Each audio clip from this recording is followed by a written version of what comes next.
Hello guys, good afternoon, good evening. For today's video, mag-unbox po kami guys. May binigay po si Ma'am T sa amin.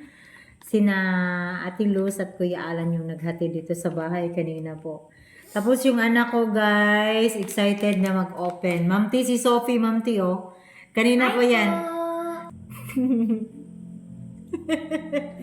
Sige. O sige, i-unbox na. Grabe ka excited mo siya, oy. Ito po, Nutella. Nutella, paborito. Binigyan ka ni Ate Iban nito before, no? Oo. Naalala mo yung binigyan ka ni Ate Iban? Ngayon si Ma'am Tina naman nagbigay.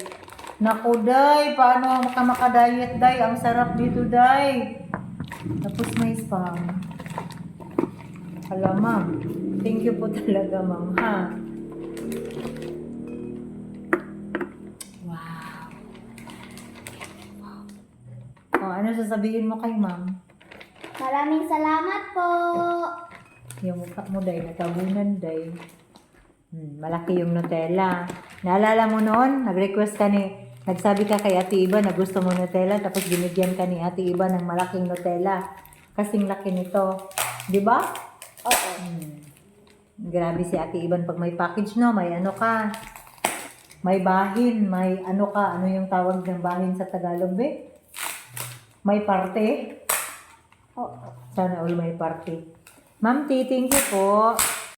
Ayan, kumain na daw siya. Be, sige. Asa man ka? Agi, hindi mo na tayo ngayon mag-diet. Ma'am, pass mo na ako ngayon sa diet, ma'am. Mag-cheat muna ako ngayon. Wala, parang dito sa atin, Bio. Pero social to be, hazelnut. Hala, day, watay diet, day.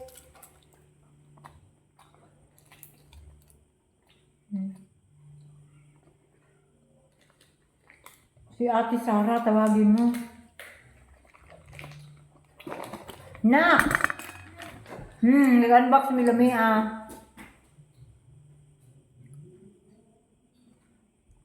Ma'am, hindi muna ako magda-diet today. Ang sarap. Kasi paminsan-minsan lang to.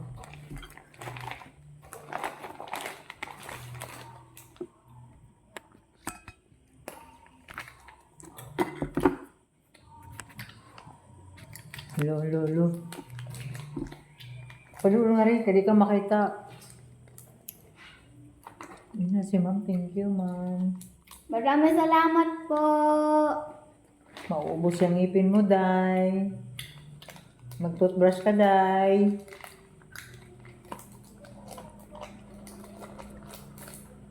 Hindi muna tayo magda-diet.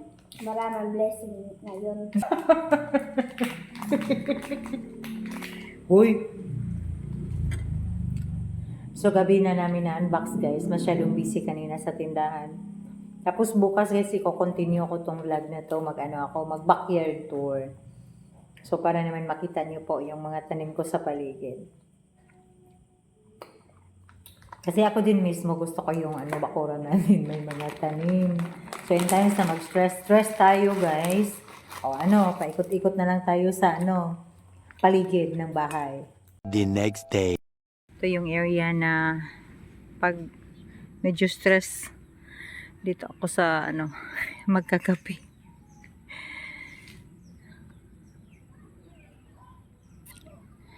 May lilim to, guys, lalo na pag mainit yung panahon dito. Hindi siya mainit. Side ng bahay. Yung balon namin. Yan.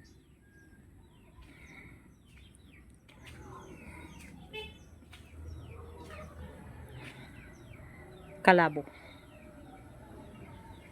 Pag may ubo, dito lang kukuha ng kalabo.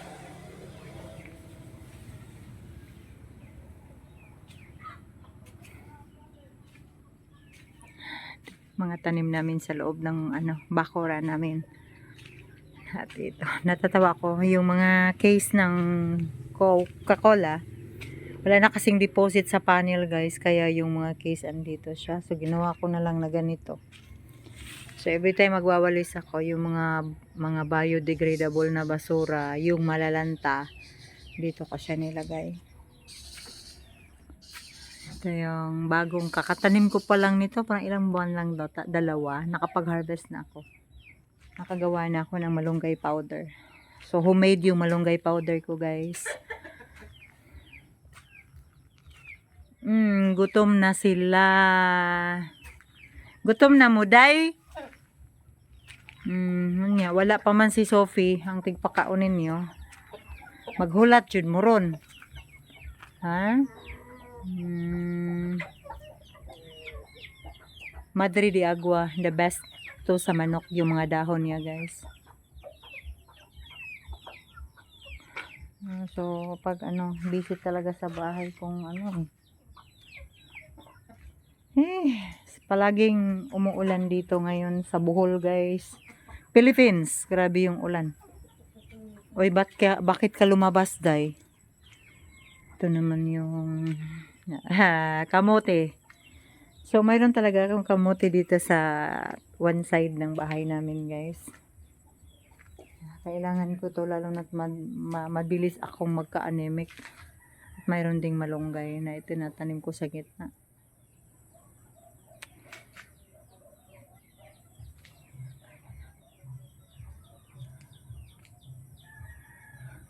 May bunga na yung lemon namin. Yung mycoted na limonsito. Tanglad. Napakaraming tanglad. Ito yung clue pag wala kang kapitbahay, no? Lumalago ng husto yung tanglad mo. Wala kasing humihingi kasi hindi nila alam na may tanom ka sa loob. At yan, mayroon na namang bunga yung namin, no? Thank you, Lord. At may ube din kami dito, guys.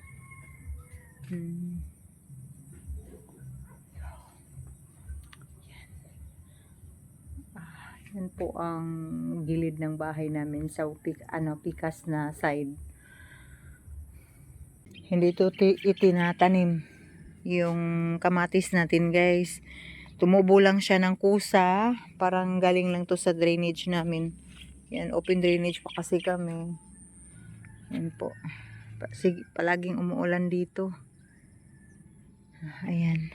Marami siyang bunga. Ilang piraso na ba yung na-harvest ko? Parang 5 tao na rin yung nabigyan ko ng hinog na bunga nito, guys. Kasi parang nila, wow, sabi ko, wow, ganyan. O, binigyan ko na ng tig-2 para naman makatikim. So, organic talaga to. Walang synthetic na fertilizer ang ginamit. Puro lang organic lang. Mayroon tayong okra na kaming. May dragon fruit pa.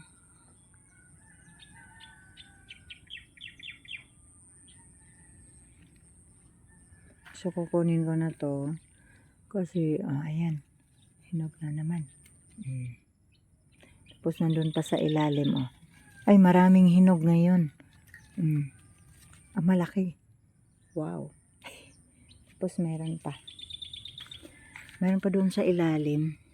Malaki yung nasa ilalim, guys. So, ngayon, magluluto na naman ako ng itlog na may kamatis. Grabe, malaki yung nakahiga. Opo, tingnan nyo. Saan ba yun? Ayan,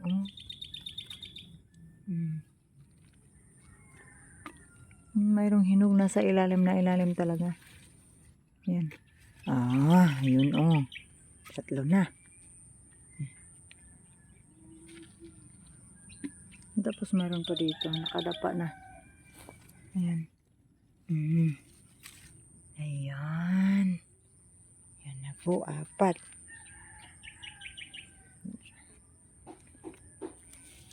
So, magsabaw ako ng guys.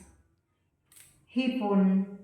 Kasi maginaw dito ngayon, palaging umuulan. So, mayroong naglalako ng hipon. 230 lang yung kilo, tapos malaki na. Namuha nila ako ng malunggay doon sa bakod namin, pakura namin. Kasi gusto ko may sabaw. May sabaw. Kahit kunti lang, at least may sabaw.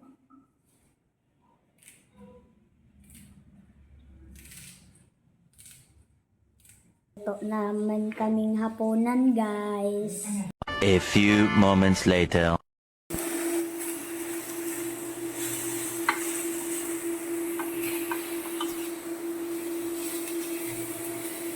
Lagay kong tubig lang natin.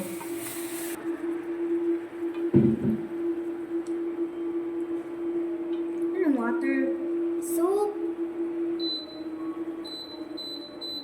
Gikoreksyonan man ko niya. Ay, water kay para dali mo bukal. Soup. Soup. Dapat. Kuni gamayin sabaw.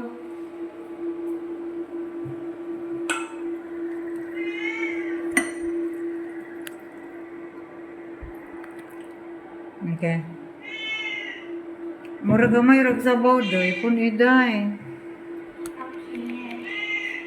Pagbantay di mabasa ng plate ha. Ah, sakto na. Okay. Mahigop mo ani. Masarap yan eh. Ikaw na. Tarungan.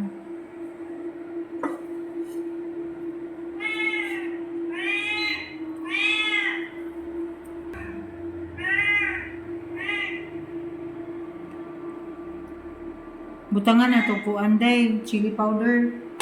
Halang-halang. Pepper na lang.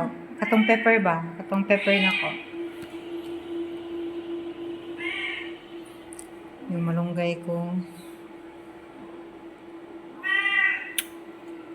So baan na po ni mo day, uy?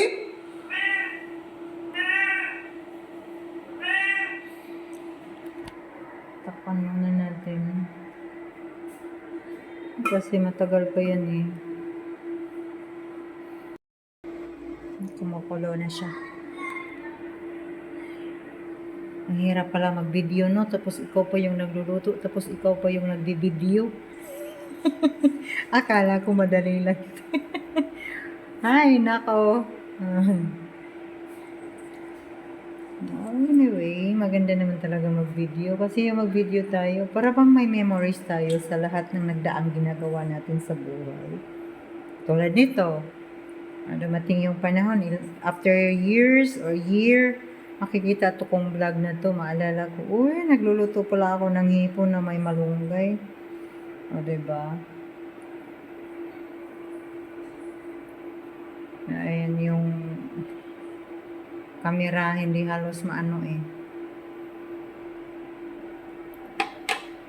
Hindi mag-stable kasi yung isang kamay nagluluto, samantalang isang kamay kakahawak ng cellphone.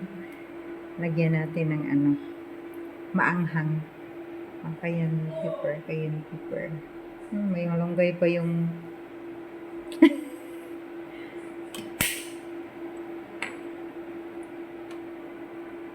malakas yung apoy niya. Pag magigisa ka, kailangan talaga ano. Uy, masarap to. Yung hipon kasi sabi nila yung ulo, mataas sa cholesterol. Opo.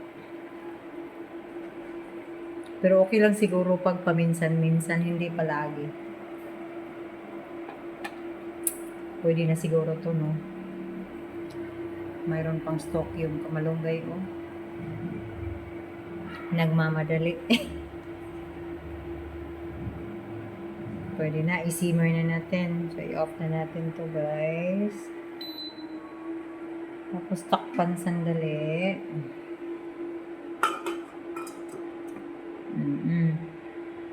Antag na natin.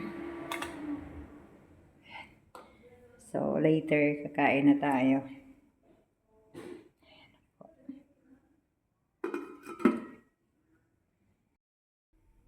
Ayan guys, nakahain na ako. So, kumain ako yung dalawang bata, tapos na naghapunan. Tinanong ko sila kung kumain, babusog na daw. So, ako lang kumakain ngayon. So, ayan, kumain na ako guys. Before ako kakain, mag-say thank you muna ako kay Ma'am T. Ma'am T, thank you po talaga sa pinadala mo. Inihatid na ni Kuya Alan at ni Ate Luz. Tawang-tawa pa nga ako sa bunso ko kanina, ma'am. Sabi niya, ma, pag may dumating na, may dumaan na pandesal, tatawagin ko. O bakit? Bibili ako ng pandesal, masarap, may Nutella. Ma'am, sabi pa ng mga anak ko, thank you po talaga daw. Yung asawa ko din, alam niya po na may binigay ka. Sabi ni Jeffrey, thank you daw po ma'am ng marami. And before po ako magpaalam for today's video guys, thank you pala sa lahat ng nag-subscribe po at nag-comment sa first vlog ko po. Tawang-tawa po ako kay Iban kanina, sabi ni Iban, ba't hindi na daw ako nag-upload ng video? Kailangan pala araw-araw. Minsan kasi guys, mahaba yung video sa YouTube. Sanay ako sa Facebook Reels na ilang segundo lang. Natatawa nga ako kay Iban, sana mag-upload pa daw ako ng susunod na video. Kaya ngayon, kahit gaano ka-busy yung araw, nagsikap talaga ako. Kaya mix yung video ko, may nag-unbox, yung binigay ni Ma'am T, yung nag-backyard tour, at saka yung nagluto ng hipon na may malunggay. So anyway, thank you guys for watching and thank you po for subscribing.